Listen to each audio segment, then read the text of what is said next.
Viewers, இன்றைக்கி நம்ம செய்ய போகிற டிஷ் தேங்காய் பால் புலாவ். இது சில இடங்களில் தேங்காய் பால் குஸ்கான்னு சொல்லுவாங்க. இதுக்கு தேவையான பொருட்கள் பார்க்கலாம்.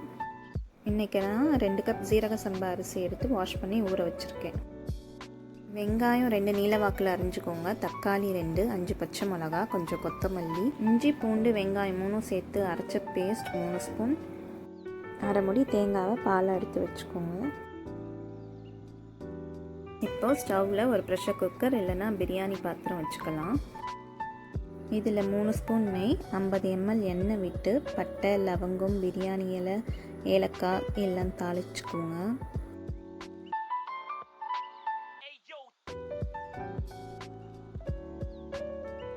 இப்போது நறுக்கின வெங்காயம் சேர்த்து 1 நிமிஷம் நல்லா வதக்கிக்கோங்க. இதுக்கு பிரியாணி மாதிரி வெங்காயம் நல்லா செவக்கணும்லாம் அவசியம் இல்லை.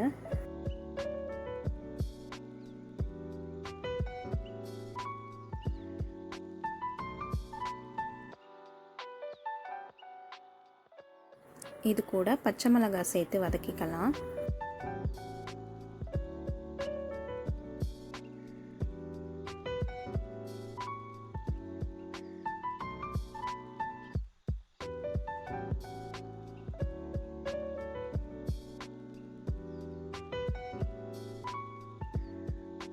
அடுத்து சின்னதாக நறுக்கி வச்ச தக்காளியை இது கூட சேர்த்து வதக்கிக்கலாம்.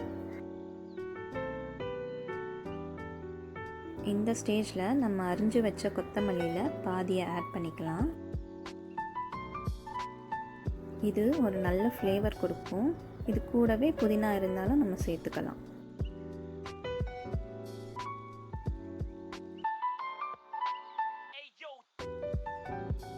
வெங்காயம் தக்காளி இப்போ நல்லா வதங்கி வந்திருக்கு. இது கூட இப்போ நம்ம இஞ்சி பூண்டு வெங்காயம் 3 சேர்த்து அரைச்ச பேஸ்ட்டை சேர்த்துக்கலாம். நம்ம யூஸ்வலாக செய்கிற இஞ்சி பூண்டு பேஸ்ட்லேயே கொஞ்சம் வெங்காயத்தையும் சேர்த்து அரைச்சிங்கன்னா இந்த பேஸ்ட் நமக்கு கிடச்சிடும்.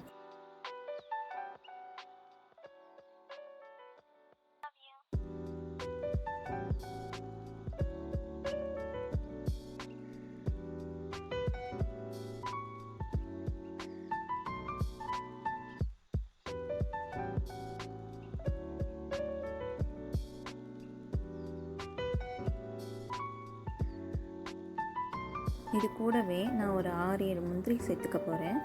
இது ஒரு ரிச்சான டெக்ஸ்சர் கொடுக்கும். இது ஆப்ஷனல் தான், நம்ம தேவைப்பட்டால் சேர்த்துக்கலாம்.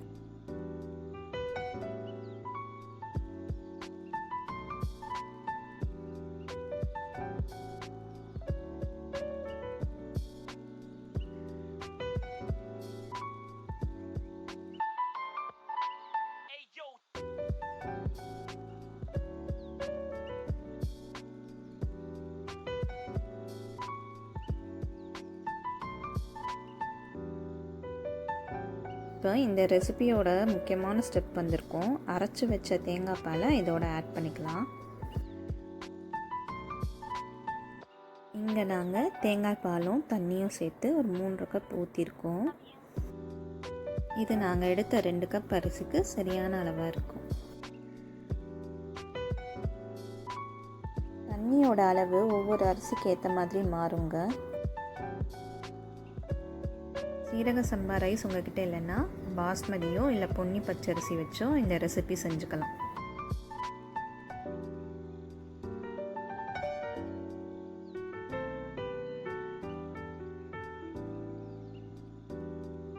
இப்போது தேவையான அளவு உப்பு சேர்த்துக்கோங்க.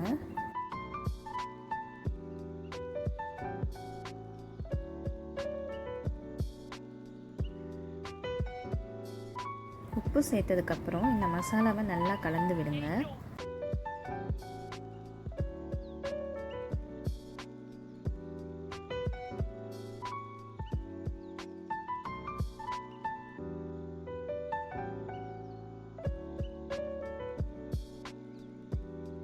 இதுக்கு முன்னாடி அரிசியை நான் ஒரு 20 நிமிஷம் ஊற வச்சுருந்தேன். இப்போ அந்த தண்ணியை வடிச்சிட்டு குக்கரில் சேர்த்துக்கலாம்.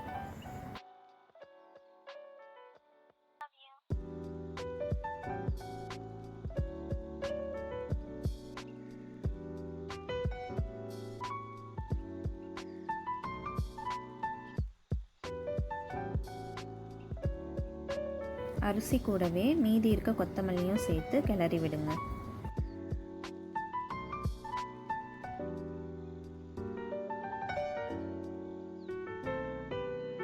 ஃபைனலாக இது கூட ஒரு ஸ்பூன் நெய் சேர்த்துக்கோங்க.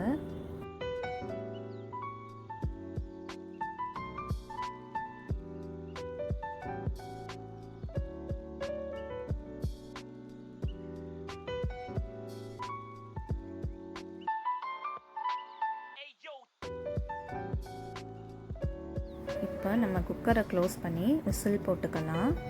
இதை ஒரு 2 விசிலுக்கு நம்ம அப்படியே விட போகிறோம்.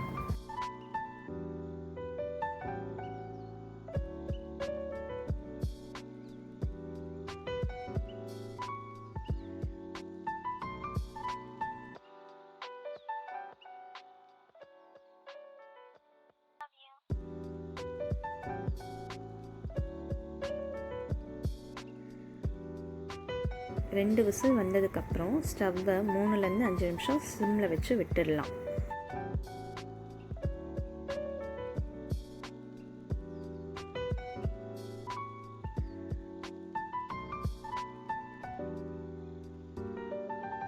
அஞ்சு நிமிஷம் ஆகிடுச்சு. இப்போ ரைஸ் எப்படி வந்திருக்குன்னு பார்க்கலாம்.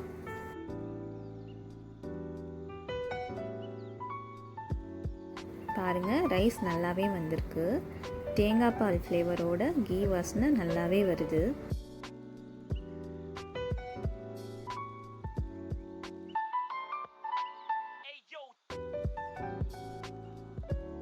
பாருங்கள், ரைஸ் எவ்வளோ உதிரி உதிரியாக வந்திருக்கு. இப்போ தண்ணியோட அளவு நமக்கு சரியாக இருக்குது. இதில் மசாலா பொருட்கள் அதிகமாக இல்லாததுனால இது பிரியாணி மாதிரி ஹெவியான ஒரு ஃபீலிங் கொடுக்காது. இப்போ இதை சுட சுட ஒரு ஹாட் பாக்ஸ்க்கு ட்ரான்ஸ்ஃபர் பண்ணிக்கலாம்.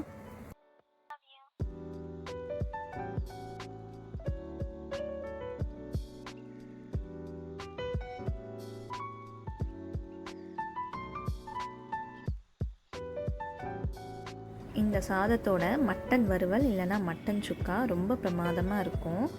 அதை நான் இன்னொரு வீடியோவில் உங்களுக்கு ஷேர் பண்ணுறேன். இந்த ரெசிபியை செஞ்சு பார்த்துட்டு எப்படி வந்திருக்குன்னு கமெண்ட்ஸில் சொல்லுங்கள். உங்களுக்கு இந்த வீடியோ பிடிச்சிருந்தா லைக் பண்ணுங்கள், மறக்காமல் எங்கள் சேனலுக்கு சப்ஸ்கிரைப் பண்ணுங்கள்.